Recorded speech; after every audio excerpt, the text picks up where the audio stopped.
sedikit tentang kemarin saya pas pulang dari Aceh, kebetulan saya naik pesawat, ke sebelah saya salah seorang pejabat lah. Kemudian mulailah ngobrol. Banyak obrolan tapi saya skip aja ya. Intinya saya pada obrolan saya tanya, "Ya akhi, di mana waktu tsunami? Antum di mana?" Ustaz, tsunami luar biasa Ustaz. Jadi kalau nggak salah ibunya meninggal, bapaknya lagi nggak di situ. Kalau nggak salah adiknya juga meninggal, banyak keluarganya meninggal. Kata dia, tidak menyelamatkan saya kecuali dia sambil cerita sambil berlinang air mata. Tidak ada yang menyelamatkan kecuali apa? Sedekah. Jadi waktu hari terjadi tsunami tersebut dia bilang, saya punya kawan sakit dan rumahnya dekat pantai, dekat laut. Dan saya sudah bertekad untuk kunjungi dia. Maka saya beli oleh-oleh, saya beli buah-buahan, kemudian saya beli coklat-coklat, saya bawa untuk dia dan buat anaknya. Maka begitu saya menuju ke sana, tiba-tiba terjadi gempa. Sudah mau dekat rumahnya terjadi gempa. Tapi saya nggak anggap. Saya pun datang ke rumahnya, kemudian saya kasih oleh-oleh. Kemudian tidak berapa lama kemudian ada orang tua pakai sorban jalan di kampung berteriak, tobat pakai bahasa Aceh. Bertobatlah kepada Allah, kembalilah kepada Allah, tobatlah kepada Allah. Tapi saya tidak peduli, ya, orang ini apa ini gempa biasa aja. Maksudnya ya jalan begitu saja. Tiba-tiba orang itu udah nggak ada lagi, nggak ada suara dia lagi. Tiba-tiba datang tsunami. Datang tsunami. Orangnya badannya agak kekar, kemudian ininya juga berkepal, ya orangnya memang kuat saya lihat juga. Maka tiba-tiba datang tsunami, maka saya terhantam, tercampur di sampah-sampah, kemudian saya terjebak di pohon kelapa. Karena saya kuat, saya manjat pohon kelapa ya. Di puncak pohon kelapa. Jadi lolos. Gelombang pertama rendah. Kemudian lewat.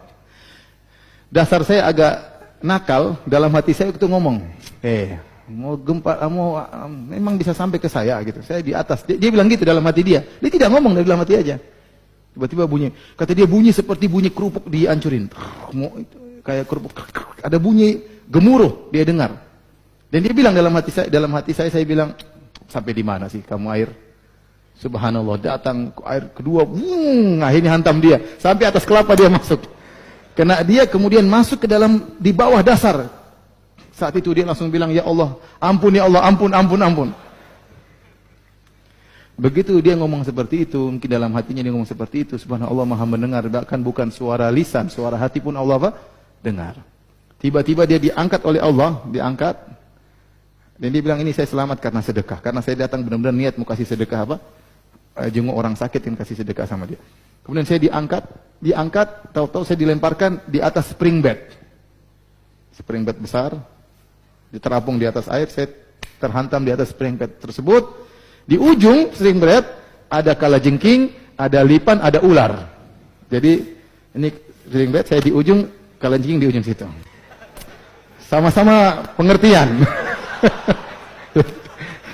Jadi kalajengking di situ, ya benar kata dia, Ustadz, sudah. Ustadz belum pernah lihat, Ustadz belum pernah lihat ular ketakutan kan? Saya pernah lihat ular ketakutan. Ustadz nggak pernah lihat kalajengking ketakutan. Saya lihat kalajengking ketakutan. Mereka diam sudah pasrah. Kata dia, saya baju lepas, celana lepas, telanjang bulat, dibawa oleh air tersebut. Subhanallah. Dan tidak ada rasa malu sama sekali. Lihat orang tenggelam, orang mati semua. Tidak ada kepikiran masalah malu-malu, nggak ada. Akhirnya Allah bawa saya ke tepi tempat yang aman. Kemudian saya pergi, kalajengking lain juga nggak tahu bagaimana. Ya mungkin dia bingung kan, lihat orang telanjang juga bingung. Saya nggak ngomong gitu, saya diam aja. Intinya subhanallah, kata dia, itulah apa namanya, Allah maha mendengar ya. Allah tahu apa yang kita lakukan. Allah memberi balasan di saat-saat kita lagi membutuhkan. Kalau tidak ada yang bisa menolong kita, kita terjebak dalam kesulitan, ada Allah Subhanahu wa taala. Hal seperti ini membuat kita cinta kepada Allah Subhanahu. Ingat tentang nikmat-nikmat yang Allah berikan kepada kita. Saya bilang, ya akhi, ente beruntung akhi, ente diberi pelajaran oleh Allah yang jarang orang dapatkan pelajaran seperti itu. Dan itu dia ingat terus.